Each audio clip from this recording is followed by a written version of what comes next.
This is how the day begins for over 1 billion people around the world. For one entire month, they will willingly, deliberately, stop eating and drinking. From the exact moment the sun rises in the east until the exact moment it sets in the west. Not a single drop of water or morsel of food will pass their lips. But my friends, have you ever stopped to wonder why? Why do so many people choose to experience this deep, difficult physical hunger? Where did the beautiful tradition of brightly colored, glowing lanterns come from? Why do massive military cannons fire into the sky at sunset in so many ancient cities? These are not just simple cultural habits. They are profound echoes of a story that began 14 long centuries ago. It is a story not just about religious rules, but about the incredible endurance of the human spirit. It is a journey where physical hunger makes way for deep spiritual clarity, profound empathy, and unbreakable bonds of community. Tonight, we are going to travel back in time together. We will journey to the vast, quiet, unforgiving deserts of ancient Arabia. We will travel to the golden age of empires, the invention of modern astronomy, and the bustling, illuminated streets of ancient Cairo. This is the real story of Ramadan. Before there were grand marble mosques, before there were illuminated lanterns swaying in the breeze, before there were lavish evening feasts, there was the desert. Imagine the Arabian Peninsula in the 7th century. It was a harsh, barren, and unforgiving landscape of endless sand and blistering heat. Life was incredibly difficult. Survival depended entirely on strict tribal loyalties. Trade caravans moving slowly across the relentless dunes and the deep cultural love of spoken poetry. In the bustling trading city of Mecca, the markets were loud, crowded, and chaotic. But for some deep thinkers of that era, the overwhelming noise of the city was simply too much. They felt a profound, aching need for silence. To find peace, they practiced something called tahennuth. This was an ancient tradition of deep spiritual retreat. To escape the suffocating heat and the chaos of society, they would leave the city far behind and climb into the quiet, rocky mountains to meditate. Among these seekers was a man named Muhammad. Every year, he would climb the steep, rocky path to a small, hidden space known as the Cave of Hira. Up there, sitting alone and looking down at the world below, there was only the cold wind, the brilliant stars, and the profound, absolute silence of the night. He was searching for meaning. He was searching for light in a dark, complicated world. And one night, that light finally came. The year was 610 CE, was the final third of what we now call the month of Ramadan. Muhammad was sitting alone in the Cave of Hira, completely wrapped in the stillness of the mountain. Suddenly, the silence was shattered. The atmosphere in the cave grew incredibly heavy. The angel Gabriel, known in Arabic as Jibril, appeared before him in the darkness. The angel commanded him with a single powerful word, Iqra, read, recite. Muhammad, who could neither read nor write, was overwhelmed with fear and confusion. But the angel embraced him tightly and commanded him again, Iqra. And from that monumental moment, the very first verses of the Holy Quran were revealed. This specific sacred night became known forever as Laylat al-Qadr, the night of power or the night of decree. It is described in the Quran itself as being a single night that is better than 1,000 months.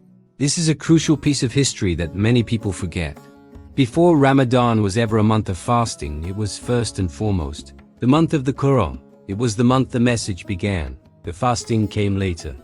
The spiritual awakening came first. Time moved forward. The early Muslims faced severe hardship, rejection, and persecution in Mecca. They eventually had to leave their homes, making a historic, dangerous migration known as the Hijra to the welcoming city of Medina.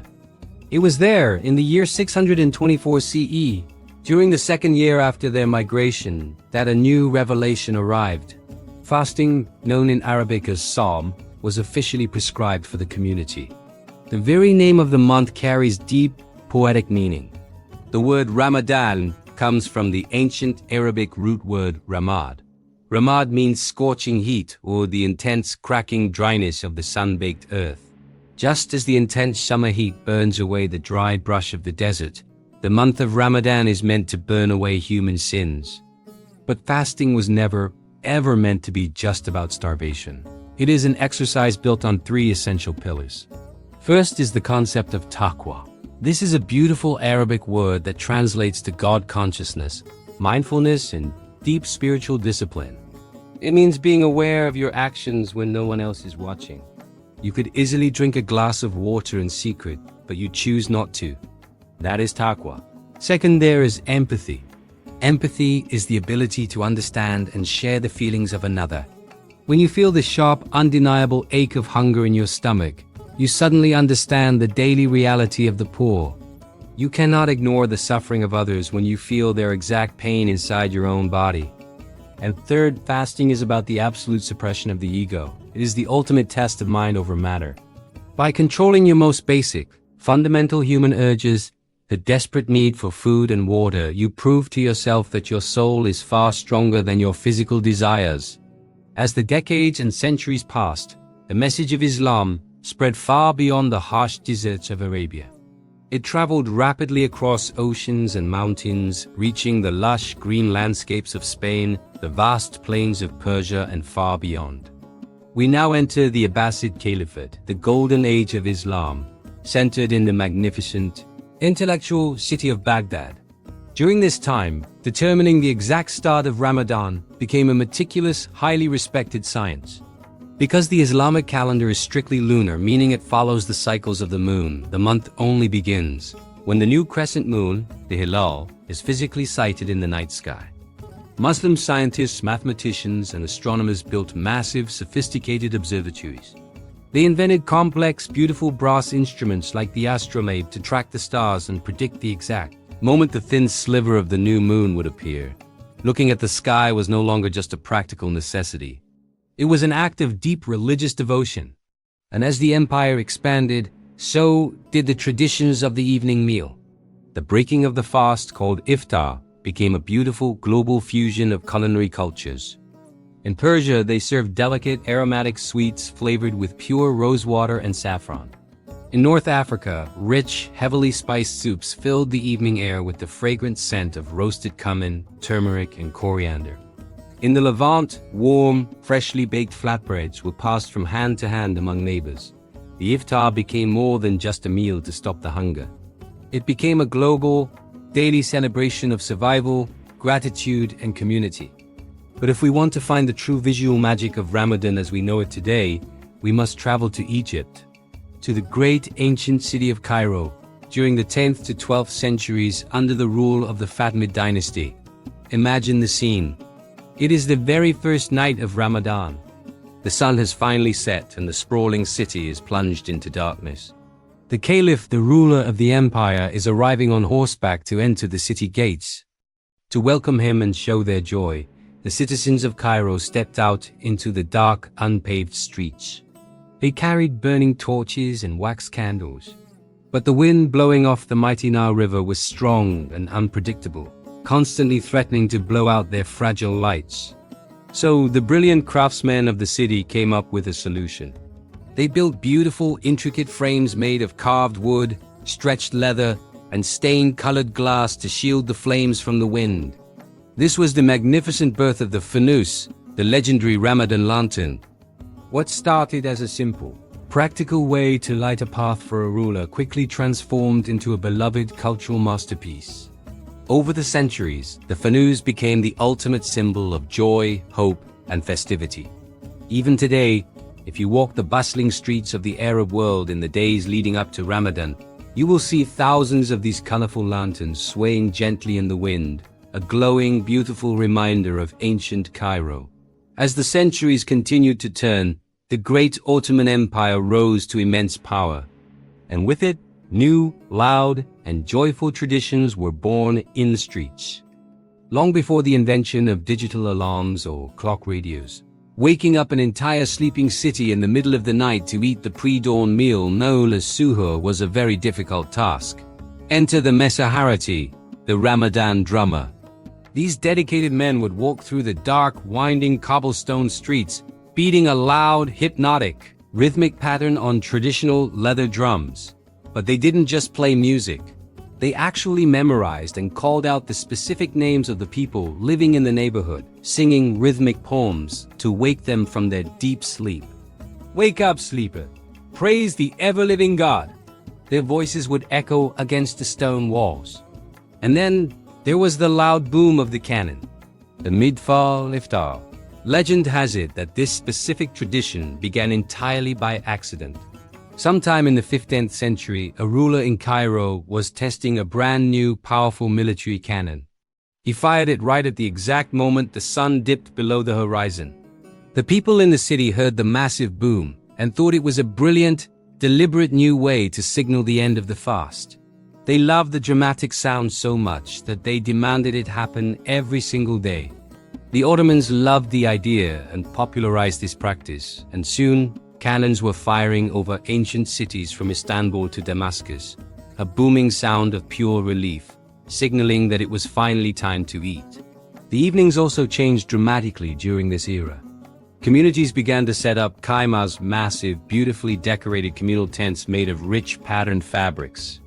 After the long night prayers, people would gather in these colorful tents to drink dark, bitter coffee, eat sticky sweets, and listen to Hakawatis, professional, dramatic storytellers who would recite epic tales of ancient heroes, romance, and history late into the warm night. Today, our world looks very, very different. We live in a fast-paced, highly connected global village. The experience of Ramadan now stretches to extreme geographical limits. Imagine the immense dedication of Muslims living in Scandinavia near the freezing Arctic Circle. In the summer months, the sun barely sets. They must fast for up to 20 grueling hours a day under the relentless midnight sun. Meanwhile, near the equator in places like Indonesia or Kenya, the days remain a steady, predictable 12 hours year-round. The Hakawatis, the ancient, theatrical storytellers of the Ottoman tents, have mostly been replaced by glowing television screens. The 20th century brought the massive explosion of musalsalat elaborate, highly produced 30-episode television dramas. Families now gather closely around their televisions immediately after iftar, sharing stories not in fabric tents but in their modern living rooms. We have fully entered the digital era. The dedicated drummer walking in the street is often replaced by a glowing smartphone alarm playing a gentle pre-recorded tune. Digital apps seamlessly calculate the exact moment of the sunset based on satellite GPS coordinates. The required mandatory charity known as zakat can now be paid to starving families halfway across the world with a single quick tap on a glass screen. Families separated by vast oceans and continents now share virtual iftars, propping up their laptops or phones on dining tables to eat together via live video calls, bridging the gap of thousands of miles. Some critics might argue that technology has made the ancient traditions less authentic or less real. But perhaps it is just a new way of expressing the exact same human longing. Distance simply does not matter when love, faith, and the shared beautiful tradition find a way to connect us across the dark. Finally, the 29th or 30th day of the month arrives. Eyes turn urgently to the evening sky once more, searching the fading horizon for the thinnest, sharpest sliver of the new crescent moon. When it is finally spotted, the fasting officially ends. The long month is over. The very next morning brings the massive, colorful explosion of joy known as Eid al-Fitr, the festival of breaking the fast. The atmosphere of the world completely transforms. The quiet, disciplined, tired days of fasting are instantly replaced by bright colors, brand new clothes, and the rich scent of expensive perfumes and incense. But before the special communal morning prayer can begin, every single person with the means to do so must give zakat al-Fitr, a specific mandatory donation of food or money. This is a brilliant, beautiful rule, ensuring that on this ultimate day of celebration, absolutely no one goes hungry.